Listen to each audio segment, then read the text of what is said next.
Astaghfirullah Rabbal baraya.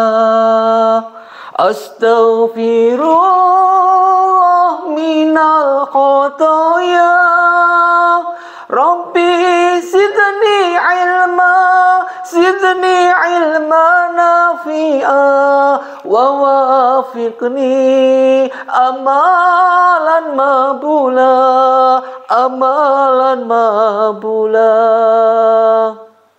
Assalamualaikum warahmatullahi wabarakatuh.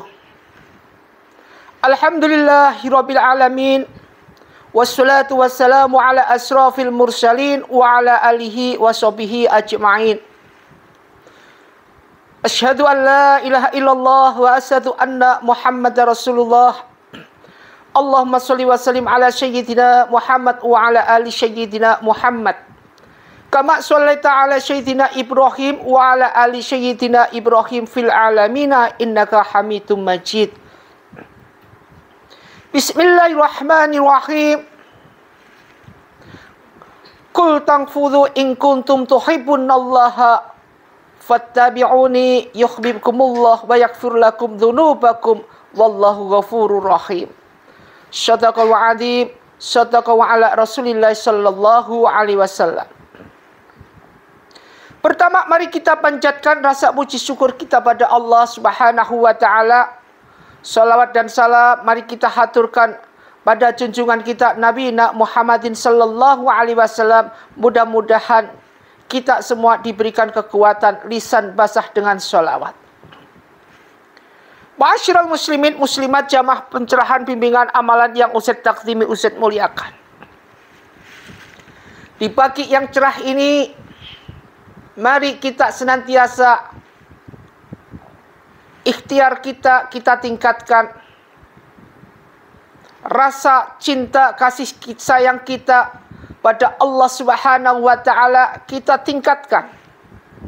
Sebagaimana dalam firman Al-Imran ayat 31, Qul in kuntum tuhibbunallah fattabi'uni yuhibbukumullah wallahu ghafurur rahim. Qul in kuntum tuhibbunallah, katakanlah wahai Muhammad, rasa cinta kasih sayang kita semua, bagaimana cinta kasih sayang kita.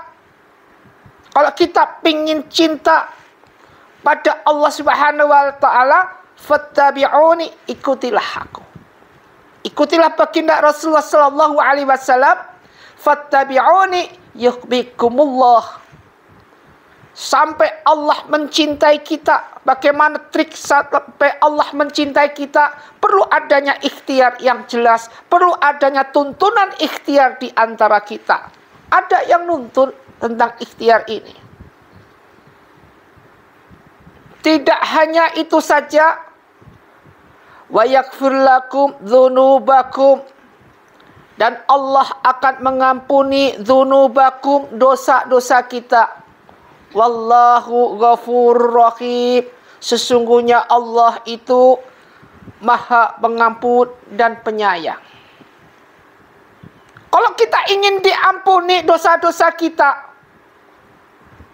wa yaghfir lakum dzunubakum, ingin diampuni dosa-dosa kita dan ingin disayang segala sesuatu bagaimana Allah menyayangi hambanya, maka ikhtiar yang kita tonjolkan. Masjid sudah ada, di mana kita melangkah pun tidak beli. Apakah kita melangkah ke masjid perlu bayar? Enggak. Semua gratis. Baitullah terbuka buat semua hambanya yang ingin bangun tengah malam, yang ingin sholat berjamaah. Wa aqimus shalah wa atuz zakah warka'u ma'ar raki'in. Al-Baqarah ayat 43. Pentingnya sholat jamaah juga disebutkan hadis Bukhari Muslim. As-sholatu jama'atu tafdulu. Sholat jamaah itu tafdulu, lebih utama sholatan daripada sholat sendiri. Wasta'inu, dengan pahala-pahala yang jelas. Pahalanya dilipatkan 27 kali.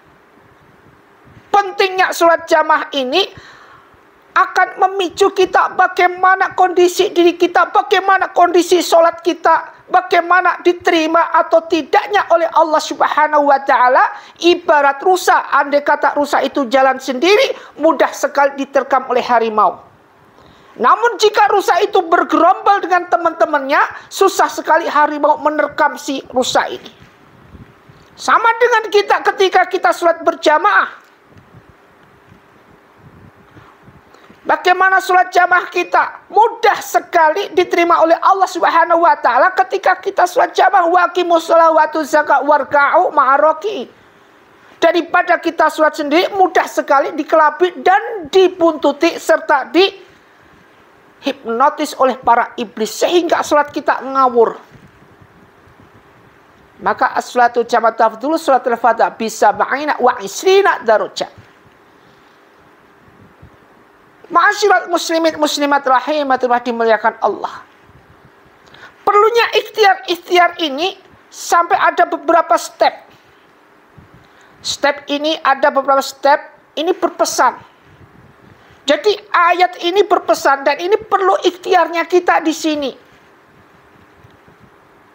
Salah satunya yang pertama adalah surat ketika kita baca surat Al-Waqiah. Surat Al-Waqiah ini berpesan, kalau istilahnya nanti itu ketika kita masuk ke alam barzah, ayat-ayat yang pernah kita baca, ayat-ayat Allah dalam Al-Quran yang pernah sering kita baca, ini nanti muncul. Sebagai bukti bahwa kita, sebagai bukti real amaliyah kita ketika kita di alam barzah. Maka satu adalah surat Al-Waqiah berpesan, makanya jangan sungkan-sungkan, jangan sampai enggak kita baca Al-Waqiah. Baca Al-Waqiah. Ada yang bilang baca surat Al-Waqiah 3 kali setelah surat Asyar, bagus. Ada bacalah surat Al-Waqiah setiap malam, bagus. Berapa menit kita baca surat Al-Waqiah daripada kita ngobrol nganan kiri, daripada kita ghibah orang, daripada kita mitnah orang, daripada kita gerombol nggak tahu tujuan. Inilah yang harus kita lakukan. Pertama, baca surat Al-Waqiah. Berpesan, bacalah aku di sini aku surat Al-Waqiah setiap malam. Niscaya Allah akan melindungimu dari kemiskinan. Jadi enak. Sebenarnya kuncinya ingin sukses segalanya, baca surat Waqiah. Insya Allah tidak miskin kita. Meskipun sekali, 2 kali bagus, 3 kali lebih bagus lagi. Istiqomah yang penting. Yang penting istiqomah. Jangan sekarang baca surat Waqiah sudah pingin mengharapkan mana rezeki ya Allah. Mana rezeki ya Allah. Aku sudah baca surat Waqiah, mana rezekimu ya Allah. Meskipun ada ayat yang berfirmannya ini seperti wa ma min dabatin fil ardi illa Allah rizquha. Meskipun ada seperti itu, rezeki itu sudah diatur oleh Allah Subhanahu wa Ta'ala, namun manusia tetap harus berusaha. Ini pertama, step pertama surat Al-Waqiah. Bacalah aku setiap malam, niscaya Allah akan melindungimu dari kemiskinan. Pertama. Yang kedua, ayat kursi nggak mau kalah. Dia juga berpesan ayat kursi ini. Sering kita baca setelah sholat. Baca ayat kursi kan. Makanya setelah sholat wirid dulu. Astaghfirullahaladzim. Alladzi la ilaha illa wal hayyul qayyum wa atubu ilaih. La ilaha illallah la syarika lah lahul mulku wa lahul hamdu yuhyi wa yumitu wa ala kulli syai'in qadir. Terus kita bumbuin dengan ayat kursi. Wa ilahukum illa wahidul la ilaha illa wa rahmanur rahim. Seterusnya. Waqiah berpesan seperti itu. Ayat kursi pun gak mau kalah. Dia berpesan, bacalah aku selepas sholat, maka hanya kematian yang akan menjadi jarakmu ke surga. Maka hanya kematian yang menjadi jarakmu ke surga. Bukan lagi azab lagi. Di sini artinya ayat kursi ini yang kita baca setelah selesai sholat, maka akan melindungi kita daripada azab-azab yang ada. banyak sekali amaliyah, ikhtiariyah yang harus kita lakukan. Dan ini tidak perlu kita beli, tidak perlu kita ngeluarin uang, cukup waktu yang kita spendkan. Yang ketiga, surat yang pendek pun juga mau kalah, berpesan juga, yang sering kita baca, yang mengakadkan Allah, menyatakan bahwa Allah itu satu, tidak ada duanya. Apa itu? Surat Al-Ikhlas berpesan, bacalah aku sebanyak 10 kali sehari, agar dibangunkan untukmu istana oleh Allah Subhanahu wa Ta'ala di surga. Cuman 10 kali sehari. Al-Ikhlas ini berpesan pada kita, bacalah aku 10 kali sehari, maka kita akan dibangunkan istana di surga. Bagaimana Ustaz kalau saya banyak maksiat? Bagaimana Ustaz kalau saya banyak dosa? Ketika kita berbuat banyak maksiat, Allah lebih mencintai hambanya yang berbuat maksiat, merasa bersalah, kemudian bertobat. Tubu illallah taubatan nasuha, asa rabbukum ayyukaffaru ankum sayiatikum. Sampai dosa-dosanya diampuni. Wa yudkhilukum jannatin tajri min tahtiha al-anhar, sampai Allah masukkan antum semua ke surga. Jadi tidak usah berkecil hati. Bagaimana kalau aku berbuat maksiat? Hanya Allah yang tahu. Kematian husnul khatimah dan su'ul khatimah hanya Allah yang tahu. Kemudian setelah Al-Waqiah berpesan, setelah ayat kursi berpesan, kemudian Al-Ikhlas berpesan, sholat inna sholata tanha 'anil fahsya wal munkar juga berpesan. Ingat kisah pertama kali yang dihisab kita adalah apa? Sholat kita. Sholat berpesan, jagalah aku saat di dunia, maka kamu akan masuk surga tanpa hisab. Orang yang bisa menjaga daripada sholatnya, maka kita akan masuk surga tanpa hisab. Bisa dibayangkan, waktu yang mengerikan adalah waktu hisab, di yaumul hisab. Bagaimana hisab kita nanti secara detail. Bagaimana kondisi kita nanti, ditanyain segala apa yang kita punya, asal usulnya, harta yang kita cari, tetek mengek. Namun mereka yang bisa menjaga sholatnya bagus, amaliyah yang lainnya ikut bagus. Kalau sholatnya jelek, maka amaliyah yang lainnya ngikut jelek. Hisab pertama adalah sholat kita. Maka jangan sampai kita melupakan sholat. Fawailil musallin alladzina hum an sholatihim syahud. Mereka yang lalai dalam sholatnya, bagaimana kondisinya? Mereka yang suka meninggalkan sholat isya, bagaimana kondisinya? Yang suka meninggalkan sholat subuh, maka Allah akan tunjukkan siksa neraka selama 60 tahun. Bagaimana azabnya? Mereka yang suka meninggalkan sholat duhur, maka Allah samakan dosanya sama dengan membunuh 1000 muslim. Mereka yang meninggalkan sholat asar sama dengan mereka merobohkan Ka'bah, ini dosanya. Dan mereka yang suka meninggalkan sholat maghrib, dosanya adalah sebagaimana mereka berzina dengan ibu kandung sendiri. Terakhir, mereka yang suka meninggalkan sholat isya, ini tidak mau sholat isya ini, langsung bobo, meninggalkan sholat isya, meremehkan waktu sholat isya, maka Allah gak rela, Allah gak ridho kita menginjakkan atau hidup di dunia ini. Masyiral muslimin muslimat ar-rahmatullah. Mari kita jaga sholat kita, karena sholat inah sholatan tanha 'anil fahsya wal munkar.